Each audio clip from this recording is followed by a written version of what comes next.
Emily, we are quite literally driving around the country asking people one question. What are you sick of?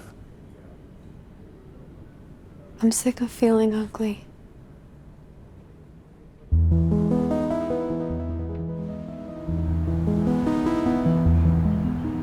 A comment like Emily's makes me think we have a lot more in common than we realize. We may not share the same reason why, but most of us carry something. A hurt, a shame, an insecurity that we're sick of, and it makes us feel ugly too. Remember that data we began with? The most staggering of all its numbers was this one. 97% of us are sick of something. Which reminded me of a story Carlos told me. If you look at Matthew chapter 9, where Jesus was getting some flack for hanging out with people that weren't like him. Why are you hanging out with these people, these sinners, quote unquote? And Jesus says to them, it's not the healthy who need a doctor, but the sick. So Jesus was curious about the people that the super religious people did not want him to be curious about. So there is my assignment. Jesus made a decision that my reputation is not as important as the people that I believe need me. That hits home. As a filmmaker, my risk wasn't reputation, but rather vulnerability. Real curiosity, the kind that produces empathy, requires a willingness to feel a little ugly too. And that tension brings me right back to Emily's story.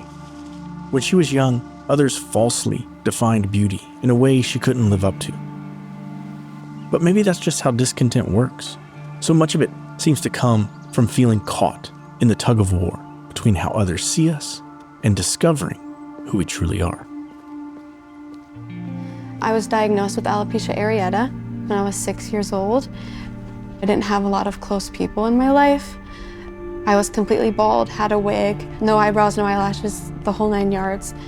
In helping stress, my body pushes my hair out, especially being in college. I'm losing a lot right now, but that's expected because of the stress that I'm under. What are you studying in school? So I am studying early childhood education. Not only do I have a love for children, being with them and hearing their thoughts and their ideas, but I also love that spark that they get when they finally understand whatever you've been trying to teach them. That's what I feed off of. Can you hear it? Where your stress began and where you've pointed your whole life towards wanting to take care of kindergartners? Yeah. Are you trying to just pick up little Emily and tell her, I got you, girl? I guess so. Have you ever thought of that before?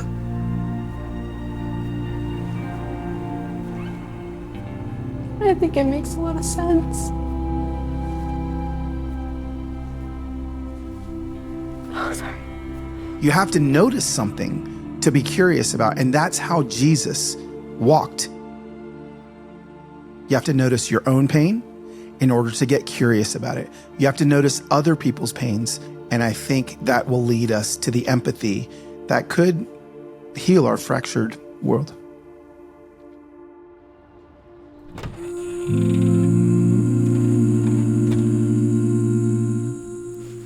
I think healing would look like joy. I think healing would look like people going on and smiling. Being real with others, being vulnerable with others is how we let people see that we are not perfect. I was always taught to turn the other cheek. You don't have to respond in anger. Somebody might be having a horrible day. You say something to them or help them out, that could change their day. Take a deep breath. I feel like that's something that's so simple. Love thy neighbor As what? as you would love yourself. Jesus didn't walk the earth just to hang out with people. He walked the earth very specifically to change people. He was curious, he was empathetic, he He was trustworthy, he had relationships, and he helped people change. Trying his way changed me. It didn't make me a believer or change my opinions about church, but being with people as he was changed who I see and how I see them. It even changed how I see myself. And therein lies the paradox. When we share our struggles, literally hold one another's discontent, they don't magically go away. But a pathway opens up, making it possible to move through the difficulty. What once made us feel alone starts to put us back together. Out on the road, I asked a simple question. What are you sick of? But Jesus, he went deeper.